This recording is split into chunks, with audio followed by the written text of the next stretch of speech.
total ရဲ့ digital AC class meter AC 600A ပေါ့သူကတော့ဒီမှာဆိုရင်ဒီမှာတိုင်းလို့ရတဲ့ဟာလေးတွေသူကဒီမှာဆိုရင်ပြထားပေးတယ် model ကတော့ TMD 46333 model လေးပါ total ကတော့ခုနလိုမျိုးပေါ့ဟိုဘယ်လိုပြောမလဲဟိုလူတိုင်းနဲ့မစိမ့်တဲ့ brand ဒီမှာဆိုလို့ရှိရင်သူကဒီလိုအိတ်ကလေးနဲ့လာတယ်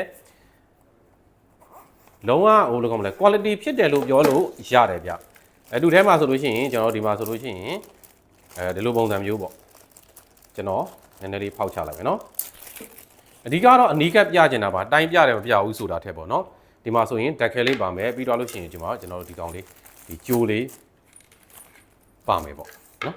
သူကတော့ဒီမှာဆိုလို့ရှိရင်ဓာတ်ခဲထည့်မယ်ဆိုတော့ဒီလိုပုံစံမျိုးထည့်ပါသုံးဘူးတဲ့လူတိုင်းတော့ကျွန်တော်တို့တိမှာဖြစ်ပါတယ်เนาะဒါကတော့ကျွန်တော်အနီးကပ်ကလေးနည်းနည်းလေးပြပေးချင်တာဖြစ်ပါတယ်လုံးဝ quality ဖြစ်ပါတယ်ကဲဒါဆိုလို့ရှိရင်တော့